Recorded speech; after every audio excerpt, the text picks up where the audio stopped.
Hello all, welcome to LTX classes. చూడండి అమ్మ, కొంతమంది పాలిటీ టాపిక్స్ కొన్ని కాన్సెప్ట్స్ పెట్టండి సార్, మేము నేర్చుకోవడానికి ఈజీగా ఉంటుంది, బేసిక్ టాపిక్స్ అన్నీ కవర్ చేయడం అండి అనేసి రిక్వెస్ట్ అయితే రావడం జరిగింది. సో అందుకనే మనం యూపీఎస్సీ రిలేటెడ్గా ఏవైతే కొన్ని పొలిటికల్ కాన్సెప్ట్స్ అయితే ఏవేవి ఉంటాయో అవి మనం సిరీస్ వైజ్గా కంప్లీట్ చేస్తూ ఉంటాము.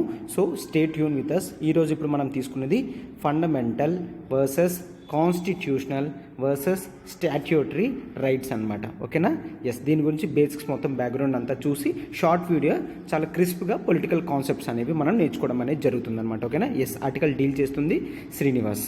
సో చూడండి అమ్మా, ఒకసారి కాన్సెప్ట్ అంతా క్లియర్గా చూడమ్మా. యూపీఎస్సీ ఇన్ఫినిటీ అనేది మనం ఆఫ్లైన్ బ్రాంచ్ అనేది హైదరాబాద్లో స్టార్ట్ చేయడం జరిగింది. యూపీఎస్సీ ఇన్ఫినిటీ మనం హైదరాబాద్లో స్టార్ట్ చేయడం అనేది జరిగిందమ్మా.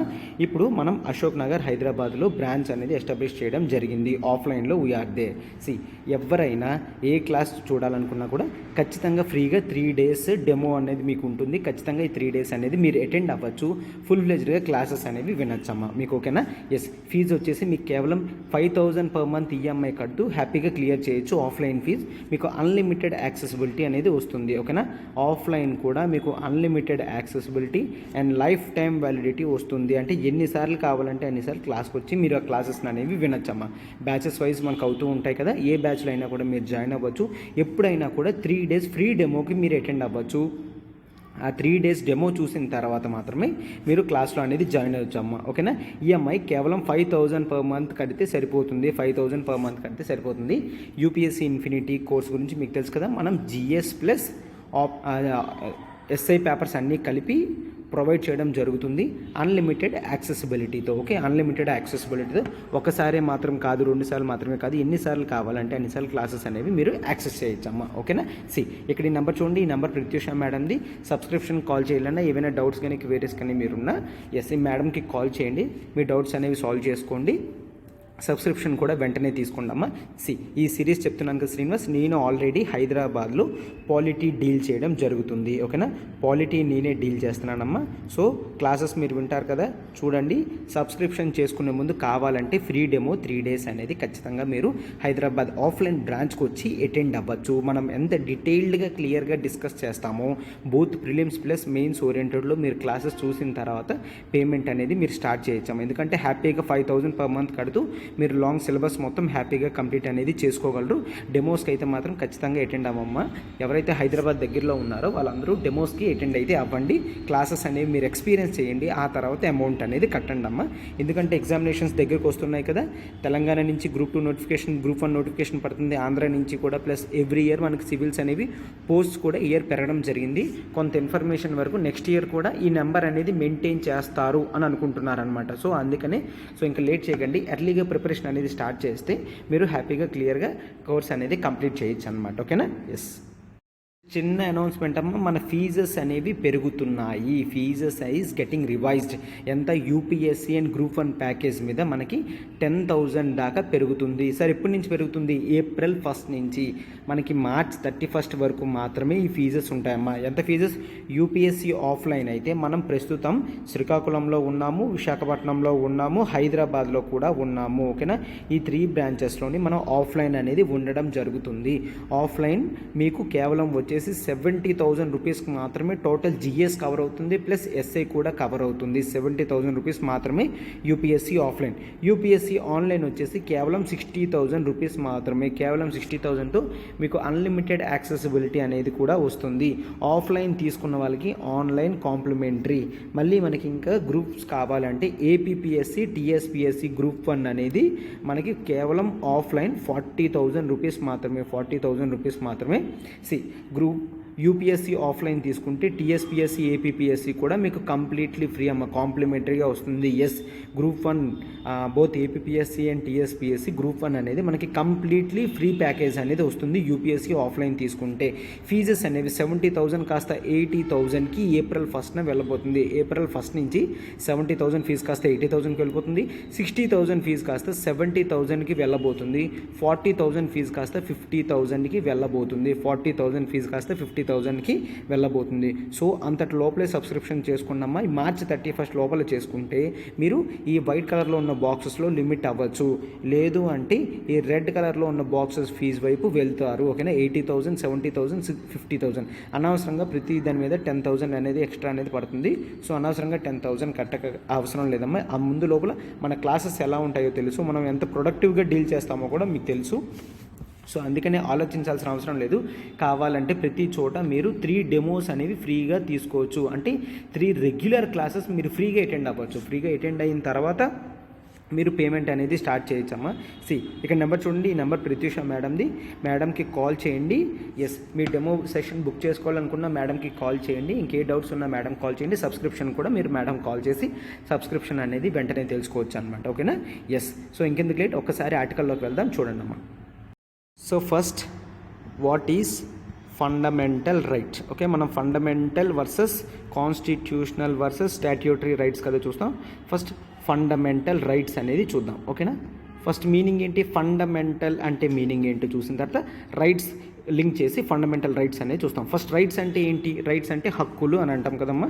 ఎస్, రైట్స్ అంటే హక్కులు. ఫండమెంటల్ అంటే ఏంటి?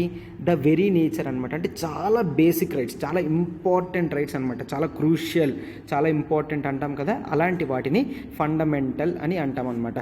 ఫండమెంటల్ స్ట్రాంగ్గా ఉంటే కదమ్మా అంటారు. జనరల్గా పిల్లర్స్ తీసుకుంటే ఒక హౌస్కి పిల్లర్స్ అనేవి ఫండమెంటల్స్ లాంటివి అనమాట. ప్లస్ ఇవి ఎంత స్ట్రాంగ్గా ఉంటే, పిల్లర్స్ అవి ఎంత స్ట్రాంగ్గా ఉంటే అండర్ గ్రౌండ్ అదంతాను అంత స్ట్రాంగ్గా హౌస్ ఉంటుంది కదా. అదేవిధంగా ఫండమెంటల్ రైట్స్ అనేవి పీపుల్కి ఎంత స్ట్రాంగ్గా యూజ్ చేసుకుంటే సొసైటీ గ్రోత్ అండ్ డెవలప్మెంట్ కూడా అదే అవుతుంది, అంత స్ట్రాంగ్గా ఉంటుంది. ఫండమెంటల్ అంటే అంత మీనింగ్ ఉందమ్మా ఫండమెంటల్ రైట్స్. ఫండమెంటల్ రైట్స్ మనం యుఎస్ఏ కాన్స్టిట్యూషన్ నుంచి ఇన్స్పిరేషన్ తీసుకొని చేసుకోవడం జరిగింది. ఓకేనా, యుఎస్ఏ కాన్స్టిట్యూషన్ నుంచి తీసుకోవడం అయ్యింది. మనము ఫండమెంటల్ రైట్స్ని part 3, okay, part 3 of the Indian కాన్స్టిట్యూషన్లో ఫండమెంటల్ రైట్స్ గురించి చూస్తాము. పార్ట్ 3 ఆర్టికల్స్ చూడండి, ఆర్టికల్ 12 to 35 జనరల్గా చూస్తాము. ఇన్ జనరల్గా ఆర్టికల్ 14, ఓకే, ఆర్టికల్ 14 నుంచి 32 వరకు ఉంటుంది. ఆర్టికల్ 32 వరకు ఉంటుంది. ఆర్టికల్ 32 చాలా ఇంపార్టెంట్ అమ్మా. అదే ఫండమెంటల్ రైట్స్కి కాన్స్టిట్యూషనల్ రైట్స్కి డిఫరెన్స్ అనేది చూపిస్తుంది. ఏం చూపిస్తుంది? ఆర్టికల్ 32. ఎందుకు? ఆర్టికల్ 32 ప్రొవైడ్స్ ఒక వే అనేది ప్రొవైడ్ చేస్తుంది అనమాట. ఏంటి? ఒకవేళ నువ్వు యూజ్ చేసే ఫండమెంటల్ రైట్స్లో నీకు ఎవరైనా మిస్టేక్ కానీ అపకారం కానీ చేస్తే నువ్వు వెంటనే కోర్టుకి అప్రోచ్ అవ్వచ్చు అన్నట్టు ఆర్టికల్ 32 చెప్తుందన్నమాట. So article 32 guarantees fundamental rights from 14 to 31. Okay, 14 నుంచి 31 వరకు ఉన్న ఫండమెంటల్ రైట్స్ ఏవైతే ఉన్నాయో అవి వైలేట్ చేస్తే దాని ప్రకారం మనం కోర్టుకి వెళ్ళొచ్చు అని ఆర్టికల్ 32 చెప్తుంది. సో అందుకని అంబేద్కర్ గారు కూడా ఏమన్నారంటే article 32 is fundamental and soul అని అన్నారు. ఓకేనా, article 32 is fundamental and soul of Indian constitution. Okay, Indian కాన్స్టిట్యూషన్లో ఫండమెంటల్ అండ్ సోల్ ఏ ఆర్టికల్ అమ్మా? 32. ఎవరన్నారు? అంబేద్కర్ గారు. సో ఇది ఆ ఫండమెంటల్ రైట్స్ గురించి అనమాట. Article 14 to 32. ఒకసారి 14 to 32 ఏమున్నాయో ఒక్కసారి చూడండి అమ్మా. ఫండమెంటల్ రైట్స్ అంటే right to equality, right to freedom, right against exploitation, right to freedom of religion, cultural and educational rights, right to constitutional remedies. Right to constitutional remedies ఉంది కదమ్మా, ఇదే మనకి ఆర్టికల్ 32. సో ఫండమెంటల్ రైట్స్ ప్రకారం ఏంటి అంటే మనకి ఉన్న ఈ రైట్స్లో ఎక్కడ ఎవరైనా వైలేట్ చేస్తే, స్టేట్ అనేది వైలేట్ చేస్తే మనము సుప్రీంకోర్టుకి డైరెక్ట్గా వెళ్ళచ్చు. మనకి కాన్స్టిట్యూషనల్ రైట్స్కి ఫండమెంటల్ రైట్స్కి ఇదే మెయిన్ డిఫరెన్స్ అమ్మ. ఫండమెంటల్ రైట్స్లో మనకున్న హక్కులను ఎవరైనా హరిస్తే, అంటే మెయిన్ స్టేట్ అనమాట, స్టేట్ ఒకవేళ మన హక్కులను హరిస్తే మనం వెంటనే సుప్రీంకోర్టుకి అప్రోచ్ అవ్వచ్చు. అంటే నాకు ఫండమెంటల్ రైట్స్ ఉన్నాయి కానీ స్టేట్ అనేది ఎలా చేస్తుంది అని చెప్పి సుప్రీంకోర్టులో మనం కంప్లైంట్ కేసు కూడా ఫైల్ చేయగలం అనమాట. సుప్రీంకోర్టులో కేసు అనేది వేయగలము. ఇది మెయిన్ ఫండమెంటల్ రైట్స్ గురించి. ఇప్పుడు ఒకసారి కాన్స్టిట్యూషనల్ రైట్స్ అంటే ఏంటో ఒక్కసారి చూడండి అమ్మా. Constitutional rights, okay,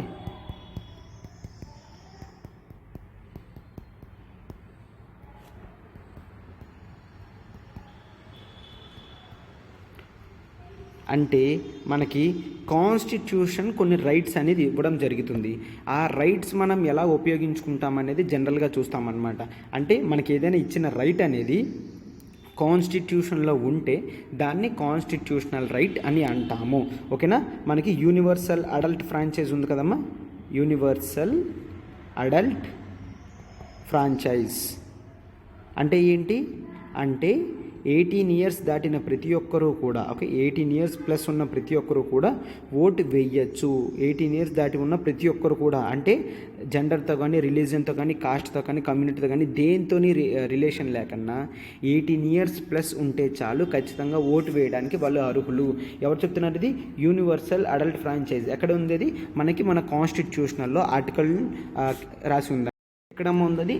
article 326, article 326లో మనకి క్లియర్గా మెన్షన్ చేయడం జరిగిందనమాట. అంటే ఏంటి? 18 ఇయర్స్ దాటి ఉన్న ప్రతి ఒక్కరూ కూడా ఓట్ వేయచ్చు. సో ఇప్పుడు రైట్ టు ఓట్ అనేది కాన్స్టిట్యూషనల్ రైటా, ఫండమెంటల్ రైటా అంటే కాన్స్టిట్యూషనల్ రైట్. అదే ఇప్పుడు రైట్ టు ఈక్వాలిటీ ఉంది, అది కాన్స్టిట్యూషనల్ రైటా, ఫండమెంటల్ రైటా అంటే అది ఫండమెంటల్ రైట్. సరే అది కాన్స్టిట్యూషన్లోనే ఉంది కదా, అది కాన్స్టిట్యూషనల్ రైటే అవుతుంది కదా అంటే ఎస్, అది కాన్స్టిట్యూషన్లో ఏ ఆర్టికల్లో మెన్షన్ చేసినప్పటికీ అది కాన్స్టిట్యూషనల్ రైటే అవుతుంది. బట్ పార్ట్ 3లో ఇన్ స్పెసిఫిక్గా ఉంటే దాన్ని మనం ఫండమెంటల్ రైట్ అని అంటాము. అన్ని పార్ట్స్లోని part 3 of the Indian constitution మనం చాలా ఫండమెంటల్గా చూస్తామన్నమాట. అంటే హ్యూమన్ రైట్స్, బేసిక్స్, గ్రోత్కి వీటన్నిటికీ కూడా పార్ట్ 3 అనేది చాలా క్రూషియల్. సో పార్ట్ 3 అనేది ఫండమెంటల్ రైట్గా చూస్తాం. ఆర్టికల్ 326 ప్రకారం మనము యూనివర్సల్ అడల్ట్ ఫ్రాంచైజ్ అని వస్తుంది. దాని ఎగ్జాంపుల్ కాన్స్టిట్యూషనల్ రైట్స్. మరొక ఎగ్జాంపుల్ చూడండి, మనకి article 300A. Okay, article 300A right to property. Right to property. So right to ప్రాపర్టీలో ఏం జరుగుతుంది? యాక్చువల్లీ రైట్ టు ప్రాపర్టీ అనేది ఒకప్పుడు ఫండమెంటల్ రైటే. మనము 44th కాన్స్టిట్యూషనల్ అమెండ్మెంట్ యాక్ట్ 1988 తర్వాత దాన్ని ఒక ఫండమెంటల్ రైట్ని ఒక కాన్స్టిట్యూషనల్ రైట్గా మార్చేసాము. అంటే ఒక లీగల్ రైట్, ఒక నార్మల్ లీగల్ రైట్ కాన్స్టిట్యూషనల్ స్టేటస్లో మనం మార్చడం జరిగింది అనమాట. ముందు మనకి ఫండమెంటల్ రైట్స్లో రైట్ టు ప్రాపర్టీ అనేది ఉండేది. బట్ రైట్ టు ప్రాపర్టీ వల్ల గవర్నమెంట్ వెల్ఫేర్ స్కీమ్స్ తీసుకోలేకపోతుంది ని ఫండమెంటల్ రైట్స్ నుంచి దాన్ని ఒక నార్మల్ కాన్స్టిట్యూషనల్ రైట్గా మార్చేసాం. Article 300A. Article 300A 44th constitutional amendment 1988లో మార్చడం జరిగింది. అంటే కాన్స్టిట్యూషనల్ రైట్ అంటే ఏంటమ్మా? ఏదైనా ఒక హక్కు గురించి మనకి కాన్స్టిట్యూషన్లో పలానా ఆర్టికల్లో రాసి ఉంటే దాన్ని మనం కాన్స్టిట్యూషనల్ రైట్ అని అంటాము. బట్ సరే, అయితే ఫండమెంటల్ రైట్కి కాన్స్టిట్యూషనల్ రైట్కి ఎందుకంత డిఫరెన్స్? ఫండమెంటల్ రైట్స్ కూడా కాన్స్టిట్యూషన్లోనే రాసి ఉన్నాయి కదా అంటే yes, రాసున్నాయి.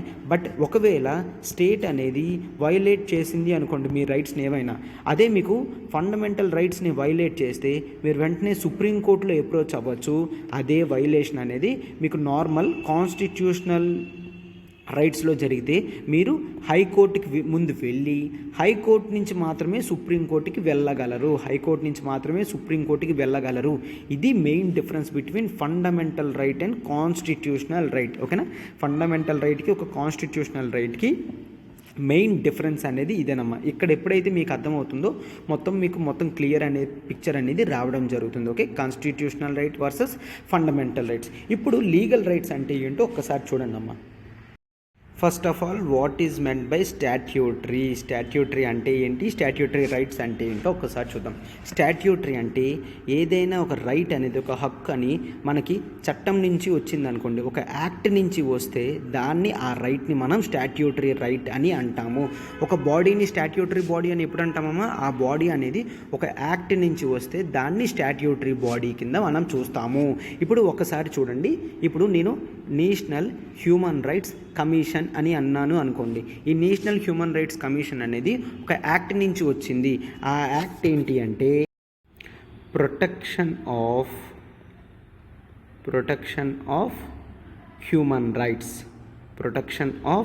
Human rights. Okay, protection of human రైట్స్ని మనము ఈ protection of human rights act నుంచి మనకి NHRC national human rights commission అనే ఒక బాడీ వచ్చింది. సో దీన్ని మనం స్టాట్యూటరీ బాడీ అని అంటాము. ఇప్పుడు యూపీఎస్సి తీసుకోండి. యూపీఎస్సి తీసుకుంటే మనకి ఆర్టికల్ 315లో మెన్షన్ చేసి ఉంటుంది. ఓకేనా, ఆర్టికల్ 315లో మెన్షన్ చేసి ఉంటుంది. So union public service commission అనేది మనకి ఒక కాన్స్టిట్యూషనల్ బాడీ, కాన్స్టిట్యూషన్లో రాసి ఉంది కాబట్టి కాన్స్టిట్యూషనల్ బాడీ. స్టాట్యూటరీ ఒక యాక్ట్ నుంచి వచ్చింది కాబట్టి ఇది ఒక స్టాట్యూటరీ బాడీ. సో కాన్స్టిట్యూషనల్లో మన రైట్స్ గురించి మెన్షన్ చేసి ఉంటే కాన్స్టిట్యూషనల్ రైట్స్ అని, అదే ఒక యాక్ట్ నుంచి వచ్చిన దాని నుంచి మనకు రైట్స్ ఉంటే స్టాట్యూటరీ రైట్స్ అని అంటాము. అంటే ఏంటి, ఇప్పుడు మీ హ్యూమన్ రైట్స్ ఒకవేళ వైలేట్ అయితే మీరు ఎన్హెచ్ఆర్సీని అప్రోచ్ అయ్యి చేస్తే దాన్ని స్టాట్యూటరీ రైట్స్ అని అంటారు, స్టాట్యూటరీ రైట్స్ అంటారు. ఇన్ జనరల్గా మరొక ఎగ్జాంపుల్ తీసుకుని మనం అందరం కూడా కన్జ్యూమర్స్ కదమ్మా, మనం వేరియస్ ప్రొడక్ట్స్ అనేవి మార్కెట్లో కొనుక్కొని యూజ్ చేస్తూ ఉంటాం. మనల్ని కన్జ్యూమర్స్ అని అంటారు. ఓకేనా, వీ కన్జ్యూమ్ ది ఫుడ్స్. ఓకేనా, అంటే మనం తీసుకుంటాం, ఆ ప్రొడక్ట్స్ అనేవి మనం కొంటాం. ఒకవేళ తీసుకున్న ప్రొడక్ట్ అనేది ఒక డ్యామేజ్డ్ ప్రొడక్ట్ కానీ ఒక అడల్టెడ్ ప్రొడక్ట్ కానీ అయ్యింది అనుకోండి, డ్యామేజ్ కానీ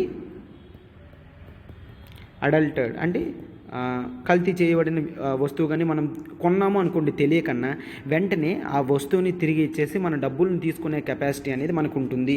ఇది మనకి కన్జ్యూమర్ రైట్స్ యాక్ట్లో వస్తుంది. కన్జ్యూమర్ రైట్స్ యాక్ట్లో వస్తుంది. అంటే ఆ యాక్ట్ నుంచి మనం ఆ హక్కును ఉపయోగించుకుంటున్నాం కాబట్టి వాటిని స్టాట్యూటరీ రైట్స్ అని అంటారు. సో డిఫరెన్స్ అర్థమైంది కదమ్మా. What is difference between fundamental right, constitutional right and statutory right? సింపుల్గా చెప్పాలి అంటే పార్ట్ 3 ఆఫ్ ది కాన్స్టిట్యూషన్లో మనకి రైట్స్ గురించి మెన్షన్ చేసి ఉన్నాయి. Fundamental rights of the constitution, వాటిని ఫండమెంటల్ రైట్స్ అని అంటాం. అది ఎవరైనా వైలేట్ చేస్తే మనం సుప్రీం కోర్టుకి డైరెక్ట్గా వెళ్ళే పవర్ అనేది మనకు ఉంటుంది under article 32.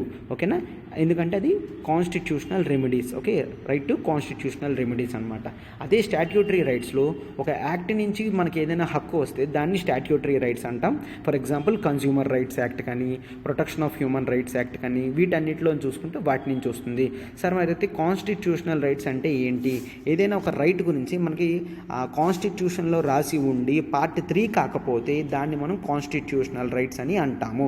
For example article 300A right to property కానీ, లేదంటే ఆర్టికల్ 326 యూనివర్సల్ అడల్ట్ ఫ్రాంచైజ్ కానీ, ఇవన్నీ కూడా నార్మల్ స్టాట్యూటరీ రైట్స్ మాత్రమే. సార్ ఇది కోర్టుకి వెళ్ళొచ్చా? ఎస్, కోర్టుకి వెళ్ళొచ్చు, బట్ ఫ్రమ్ హైకోర్టు నుంచి స్టార్ట్ చేయాలి. డైరెక్ట్ సుప్రీం కోర్టుకి మనం వెళ్ళడం అనేది లేదు. ఎస్, సో మనం షార్ట్గా క్రిస్పీగా ఎగ్జామ్ వరకు కావాల్సినంత నాలెడ్జ్ అనేది దీని మీద సంపాదించుకోవడం అయితే జరిగిందమ్మా. సో ఇది సరిపోతుంది. ఇలాగ ఈ సిరీస్ అనేది మనం కంటిన్యూ చేస్తాము. ఇనిషియేటివ్ మీకు నచ్చినట్టయితే కామెంట్ బాక్సెస్లో చెప్పండి అమ్మా. నెక్స్ట్ ఏదైనా టాపిక్ మీకు డౌట్ ఉన్నా కూడా కింద కామెంట్ బాక్స్లో పెడితే మేము ఆ వీడియోస్ అనేవి త్వరగా తయారు చేసి మీకు పెడుతూ ఉంటాం. సో మీకు కాన్సెప్చువల్ క్లారిటీ అనేది ఖచ్చితంగా పెరుగుతుందమ్మా. ఎస్, హైదరాబాద్లో పాలిటీ నేనే డీల్ చేస్తానమ్మా. ఎవరికి ఏ డౌట్ వచ్చినా కూడా నేను దగ్గరుండి హ్యాండ్ హోల్డింగ్ చేసి మీకు సబ్జెక్ట్ అనేది నేర్పించడం జరుగుతుంది. నా క్లాసెస్ ఎలా ఉంటాయో ఎక్స్పీరియన్స్ చేయాలంటే ఖచ్చితంగా మీరు 3 డెమోస్ ఫ్రీ డెమోస్కి మాత్రం కన్ఫామ్గా అటెండ్ అయ్యి తీరండి అమ్మా. హైదరాబాద్ ఆఫ్లైన్ మనం అశోక్ నగర్లో ఉన్నాం. మనం పోస్టర్లో చూపించాం కదమ్మా నెంబర్, ఆ నెంబర్కి కాల్ చేస్తే మీకు గైడెన్స్ అనేది దొరుకుతుంది. మన క్లాస్కి వచ్చి ఫ్రీ 3 days డెమో అనేది ఎక్స్పీరియన్స్ చేసుకోండి. ఎక్స్పీరియన్స్ చేసి కాన్సెప్చువల్ క్లారిటీ ఎక్కడైతే నేర్చుకుంటున్నారో అక్కడే జాయిన్ అవ్వండి అమ్మా ఇన్స్టిట్యూట్స్లో అనేది. ఓకేనా, ఒకసారి మీరు 3 days డెమోస్కి ఖచ్చితంగా అటెండ్ అయితే మీరు వేరే ఇన్స్టిట్యూట్కి వెళ్ళాలన్న ఆలోచన కూడా మీకు కన్ఫామ్గా రాదని నేను గ్యారంటీ ఇవ్వగలను. ఓకేనా, ఎస్. సో ఇనిషియేటివ్ మీకు నచ్చినట్టయితే కామెంట్ బాక్సెస్లో పెట్టండి అమ్మా. నెక్స్ట్ ఏ టాపిక్స్ కావాలన్నా కూడా కామెంట్ బాక్సెస్లో పెట్టండి. We are here to help you. Yes, do like the hit button and share this video also. Thank you.